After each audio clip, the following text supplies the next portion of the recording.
Why is it important for the Labour Party to show solidarity with strike action such as this? People are facing one of the worst cost of living crunches in generations. You know, it's £100 plus to fill up your car. People's energy bills are tripling.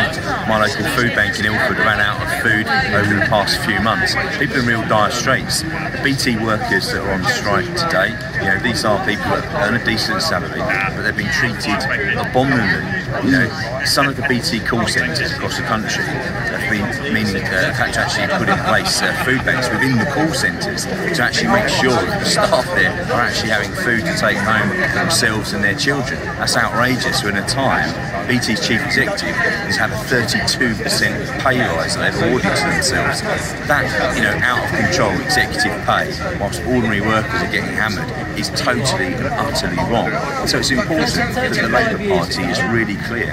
We're on the side of British working class people, and if we are not able to say that, then we are going to have real difficulties in the next election. There's 7 million trade union members in this country that are looking to the Labour Party to stand with them and to stand on their side. And what can be done to stop the Tories putting through legislation that will make this kind of action more difficult? Quite simply, we obviously need a Labour government, and you know, despite everything that's happened over the past few days, I've been working every hour of every day to get a Labour government, because the legislation that was ran through just at the end of the last parliamentary term, bringing in the ability for employers to try and break strikes with, you know, bringing in workers, you know, strike breaking essentially. This is the most draconian attack on, you know, rights at work in a long, long time. I was at the Tulpa Masters Festival just a few weeks ago. That was celebrating the 200 years of trade union history. It was one of the very first trade unions.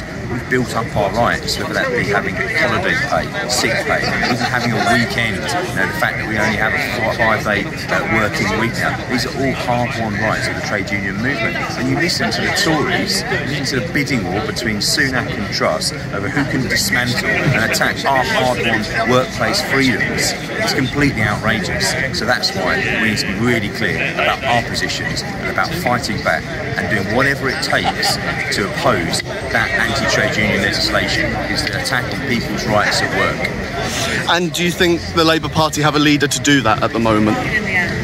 I'm supporting Keir Starmer to be the next Prime Minister of Britain. Clearly I've got my differences, but we have to be clear from now on in that we are on the side of ordinary working people in Britain. We need policy officers, we need an economic offer, we need a plan for the NHS, a plan for education. We need to put these forward, inspires people, mobilise people, move forward in the seats that we lost at the last election. But we won't do that if people don't believe we're on their side.